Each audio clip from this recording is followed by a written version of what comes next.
मुख्यमंत्री डॉक्टर मानिक साहा के बयान के अनुसार भाजपा सरकार द्वारा किए गए कार्यों की प्रगति पर बयान वास्तविकता से बहुत दूर है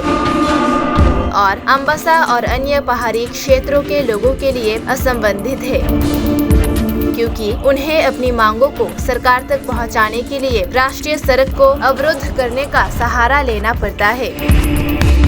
27 सितंबर को अम्बासा और मनु के बीच नेशनल हाईवे 8 में 6 गांवों के स्थानीय लोगों द्वारा स्वच्छ पेयजल, सड़क की मरम्मत और बिजली के समाधान की मांग करते हुए फिर से एक सड़क नाकाबंदी देखी गई। हाल के दिनों में हथाई कोतौर इलाके में भी इसी तरह की कई सड़क नाकेबंदी देखी गई है। त्रिपुरा के पहाड़ी क्षेत्रों में सड़क अवरोध अब दुर्लभ घटनाएं नहीं है, बल्कि समय समय पर होती रहती है। लेकिन कदमतला में एक उद्घाटन कार्यक्रम पर डॉक्टर मानिक साहा द्वारा किए गए दावों में कहा गया है कि 96% काम पहले ही पूरा हो चुका है और अन्य 4% जल्द ही किया जाना है, जो पेयजल संकट को उनकी अंतिम प्राथमिकताओं में से एक के रूप में प्रकट करता है।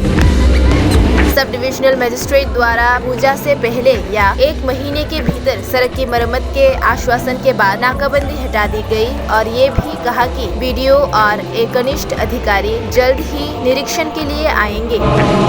हालांकि ग्रामीणों ने मांग पूरी नहीं होने पर बड़े आंदोलन की चेतावनी दी है।